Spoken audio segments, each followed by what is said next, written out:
నాకు off screen దోస్తీ గురించి అడుగుదాం అనుకుంటున్నాను సార్. మీ ఇద్దరి ఫస్ట్ కనెక్ట్, మీ ఇద్దరు ఫ్రెండ్స్ అంటే రెండు ఫ్యామిలీస్ నుంచి ఉన్న ఒక ఇద్దరు స్టార్స్, అసలు ఈ దీని మధ్య ఫ్రెండ్షిప్ అనేది ఒక ఎవరు ఇమాజిన్ చేయలేనటువంటి ఒక ఇది. సో ఎలా మీ ఫస్ట్ కనెక్ట్ చెప్పండి. అంటే ఇట్స్ వెరీ లాంగ్ అనిల్. చాలా మందికి చూడడానికి ఎలా అనిపిస్తుంది అంటే ఇప్పుడేదో కలిసాము, RRR వల్ల కలిసాము అని అనిపిస్తుంది. But Jakkanna knows the truth behind it. He's the only person. Because nor Charan నార్ మీ, మేము ఎప్పుడు మా ఫ్రెండ్షిప్ని బహిర్గతం చేయలేదు. ఎందుకు అనంటే ఇలాంటి థాట్స్ వస్తాయో అని చెప్పి బహిర్గతం చేయలేదు. వి వర్ వెరీ హ్యాపీ. మా ఇద్దరు వెరీ పీస్ఫుల్లీ, ప్రపంచానికి తెలియకుండా మేము ఇద్దరం చాలా మంచి ఫ్రెండ్స్, సమాజానికి తెలియకుండా. అది ఆయన ఒక్కరికే తెలుసు. అంటే కనెక్ట్ అంటే ఏమీ లేదు Anil. It was very simple. We're two different poles. నీకు ఫిజిక్స్లో అంటారు like poles repel, unlike poles attract అని. ఒకటే రకమైన మెంటాలిటీ ఉంటే వాళ్ళు రిపెల్ అయిపోతారు, వేరు వేరు మెంటాలిటీస్ ఉన్నోళ్ళు అయితే కలిసిపోతారని. తనలో ఉండే ఆ కామ్నెస్ ఏదైతే ఉంటుందో, తనలో ఉండే ఆ కంపోజ్డ్ ఇది, అంటే ఎంత అగ్నిపర్వతం లోపల బద్దలైపోతున్నా కూడా హీ కెన్ స్టే కామ్. చాలా కంపోజ్గా ఉండగలుగుతాడు చరణ్. బికాజ్ నాకు తెలిసిన Charan, that was my first attraction towards him. అంటే ఇది ఎప్పుడు మాట్లాడుతుంటేనే తెలుసుద్ది. అప్పుడు ఆ క్రికెట్ ఇది జరిగింది, మా స్టార్ క్రికెట్ అని ఏదో పెట్టారు. అప్పుడు బాగా కలిసి వెళ్ళేవాళ్ళం, కలిసి మాట్లాడుకునేవాళ్ళం. From there slowly that attraction towards opposite poles. అరే ఇదేంటి, you're taking a quality from a person. So అదే అలా అంత సీక్రెట్గా ఉండి ఉండి ఉండి ఉండి ఫైనల్గా అది ఇలా బద్దలైపోయింది అది. And 26 is Pranti's birthday. March 26th. 27th is Charan's birthday. ప్రపంచంలో ఎవరికి తెలియదు ఇది. 26వ తారీఖు ప్రణతి బర్త్. అంటే ఇద్దరు ఇల్లు కూడా చాలా దగ్గరలో, అంటే వాకింగ్ డిస్టెన్స్ అనిల్. అసలు ఎవరికీ తెలియదు. 26 ప్రణతి బర్త్డే, 20 అసలు 12 కొట్టడం, గేట్ బయట నేను అలా ఉండడం, చరణ్ కార్ రావడం, ఎక్కడో వెళ్ళిపోవడం.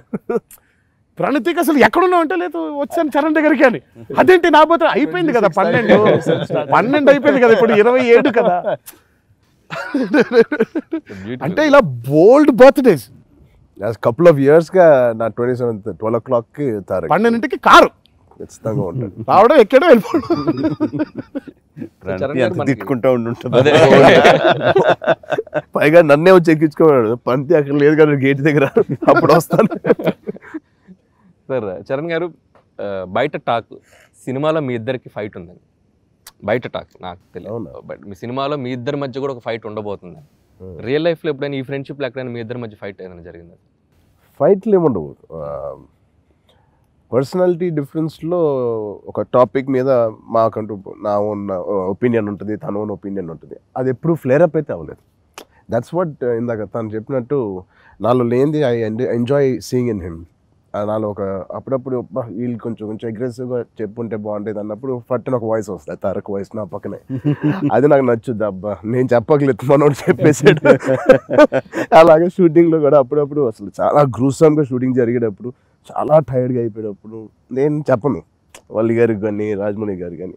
అదే క్షణంలో తారక్ వాయిస్ వస్తుంది, జక్కన్న అది యాక్చువల్లీ నా వాయిస్ కూడా. సో అది బ్యూటిఫుల్ బ్లెండ్. అది అగ్రెషన్, హీస్ మై కామ్నెస్. ఆ డిఫరెన్స్ ని ఇద్దరం అప్రిషియేట్ చేసుకున్నాం and we took it in a good. But ఇది చాలా స్ట్రేంజ్ థింగ్ సార్. ఇది మేము విట్నెస్ చేస్తున్నాం. సో వీఆర్ లక్కీ యాక్చువల్లీ, ఇద్దరు స్టార్స్ మధ్య ఇది ఉండటం అనేది. అండ్ సార్ రాజమౌళి గారు, సో వాళ్ళిద్దరి దోస్తీ గురించి మాట్లాడాం. వీళ్ళిద్దరితో మీ దోస్తీ చాలా లాంగ్ టర్మ్ అని చెప్పాలి. So from student number 1 to RRR, Magadheera to RRR.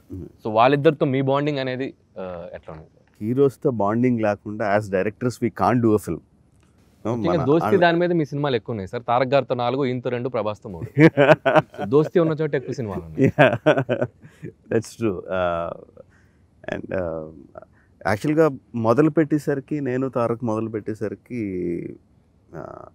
అంటే ఏజ్లో కాదు కానీ in to the industry we were very young. నా ఫస్ట్ సినిమా, తన సెకండ్ సినిమా. సో పడ్డాలో లేవడాలో అన్నీ కలిసే నేర్చుకున్నాం. So feeding of each other. నా మిస్టేక్స్ అని అంటే తను చెప్పడం, తన మిస్టేక్స్ ఉంటే నేను చెప్పడం. ఇట్ ఈస్ అబ్బా ఎంతసేపు నా మిస్టేక్స్ గురించి ఆయన చెప్పాలి, నేను వింటాను. ఆయన మిస్టేక్స్ అంటే అది అసలు ఇది నా మిస్టేక్లు అన్నీ ఆయనే. నేను ఒక యాక్టర్గా what I am today, the growth in me is only him. I think Tarak looked the best in his films since the first. అంటే ఇట్ వాజ్ ఓన్లీ హిమ్. అంటే నాకు ఓపెన్గా ఇది అని డైరెక్ట్గా క్రిటిసైజ్ చేయగలిగే వ్యక్తులు ఇద్దరే. ఒకళ్ళు మా నాన్నగారు, ఒకళ్ళు ఈయన, అంతే, ఇంకెవరు కాదు. ఇంకా what ever I am today as an actor is because of him. నేను ఇక్కడ సక్సెస్లు ఇవి మాట్లాడట్లేదు, యాజ్ అన్ యాక్టర్ అది తన వల్లే. కంటిన్యూ. నాకు తారక్తో ఓన్లీ థింగ్ ఏంటంటే I know him so much as an actor. ప్రతి ముఖ కవళిక, ప్రతి కదలిక, ప్రతి మాట, dialogue, he can't surprise me because I know everything. నేను ఒక డైలాగ్ కానీ, ఒక యాక్షన్ కానీ, ఒక సీన్ కానీ, ఫైట్ కానీ ఏది రాసినా సరే తారక్ ఎలా చేస్తాడో నాకు తెలుసు. అండ్ ఎక్కువ చెప్పను కూడా తనకి. మూమెంటే ఎక్స్ప్లెయిన్, తను ఏం చేస్తాడో తెలుసు. నా కెమెరా పెట్టిన వెంటనే యాస్టీజ్ అదే చేసేస్తాడు. So there is no surprise for me. Just నాకు కావాల్సింది వచ్చేస్తూ ఉంటుంది. With Charan over the period of years I learn something. చాలా విచిత్రమైన వ్యక్తిత్వం చూశాను చరణ్లో. He somehow learned himself to keep his mind free. కథ గురించి, సీన్ గురించి, ఇప్పుడు నేనేం చేయాలి, అది చేయాలి, ఇది చేయాలి, ఇలా చేయాలి, ఇలా చేయాలని క్లటర్ చేయకుండా మైండ్ని కామ్గా పెట్టుకోవడం నేర్చుకున్నాడు. So he will completely come and surrender. You tell me what you want me to do, నేను చెప్తాను. He will trust his instinct to do. ఎక్కువ ఆలోచించడు, జస్ట్ చెప్పింది విని ఇన్స్టింక్టివ్గా చేస్తూ ఉంటాడు. సో నాకే సర్ప్రైజ్ వస్తూ ఉంటుంది, నేను ఇలా అనుకోలేదు, ఈ యాంగిల్ కూడా ఉంది అని చెప్పి. So sometimes I will correct, నాకు కాచారని ఇలా కావాల్సింది ఇలాగని చెప్తాను. But sometimes he will give me more than that I anticipated. So వాళ్ళిద్దరి మధ్యన complete difference is that. And దోస్తీ అంటే more than friends I feel like I'm an elder brother to them. నాకు సూపర్ సార్. ఇప్పుడు కొద్దిగా mode మారుద్దాం sir. జనరల్గా నేను ఒక 30-40 మంది ఆర్టిస్టులను పెట్టుకొని ఫ్యామిలీ సినిమాలు తీస్తున్నాను. మీరు ఒక 30-40 ఫ్యామిలీ మెంబర్స్ కలిసి సినిమా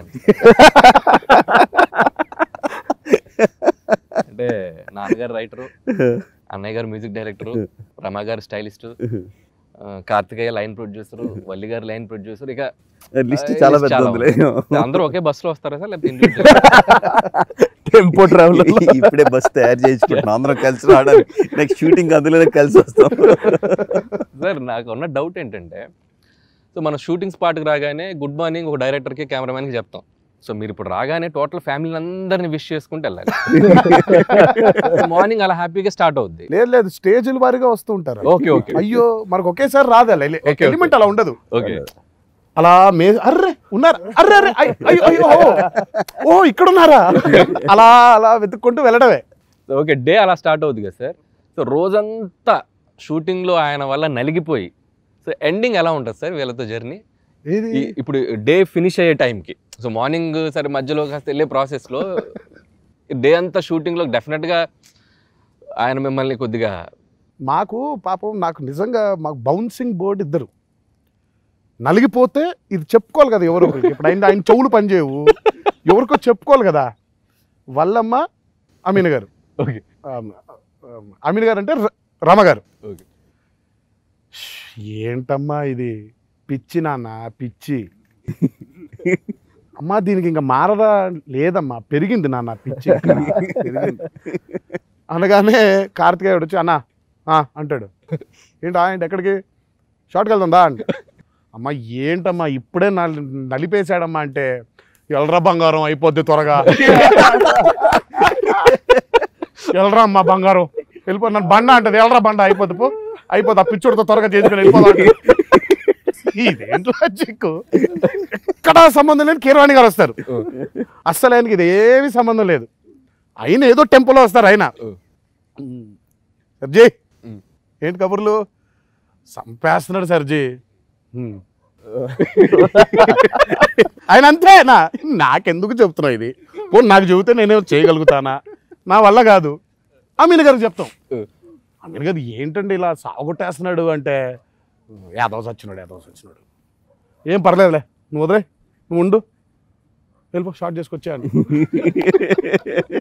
కార్తికేయ గారు వస్తాడు. పోనీ ఆడికి చెప్దాం మనం. పని ఆడికి తెలియదా? వాడికి తెలిసిందే. ఒకప్పుడైతే కార్తికేయ వినేవాడేమో, ఇప్పుడు వాడు లైన్ ప్రొడ్యూసర్. మనం బాధలు చెప్తుండే వాడు ఫోన్ ఒరే పట్టించుకోండి, ఎవరు లేడా ఇక్కడ? ఎవరు? ఫ్యామిలీ ఆడియన్స్ రిప్రజెంటేటివ్గా ఎవరు? నేను సార్. తీసేసుకున్నావు తాంబూలం? వాళ్ళు ఇచ్చారా, నువ్వు నేను తీసేసుకున్నావా? తీసేసుకున్నాను.